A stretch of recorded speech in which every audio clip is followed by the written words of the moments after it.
Hi అండి.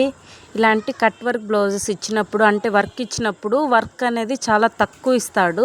ఇలా తక్కువ ఇచ్చినప్పుడు అతుకులు అనేది మనం బ్లౌజ్ స్టిచ్చింగ్ చేశాక ఎక్కువగా కనపడకుండా నేను చూపించే విధంగా 4 పక్కల ఎక్స్ట్రా క్లాత్ అనేది ఈ విధంగా జాయిన్ చేసుకొని హ్యాండ్స్ స్టిచ్చింగ్ చేసుకోవడం వల్ల బ్లౌజ్ అనేది పర్ఫెక్ట్గా ఉంటుందండి. అంటే భుజాల సైడు సంక పైకి ఎక్స్ట్రాగా క్లాత్ మనం జాయిన్ చేసామనేది కనిపించకుండా చూడటానికి ఫినిషింగ్ అనేది చాలా బాగుంటుంది. ఈ విధంగా 4 పక్కల జాయిన్ చేసుకొని నేను చూపించే విధంగా హ్యాండ్ డిజైన్ మధ్యలోకి పెట్టుకొని ఒక 1/2 ఇంచు లోపలికి ఫోల్డింగ్ చేసుకొని ఈ విధంగా స్టిచ్చింగ్ చేసుకొని కుట్టుకున్నామనుకోండి చాలా బాగుంటుంది. హ్యాండ్ ఫినిషింగ్ కూడా చాలా బాగుంటుంది. మీకు ఇప్పుడు చూపిస్తా చూడండి.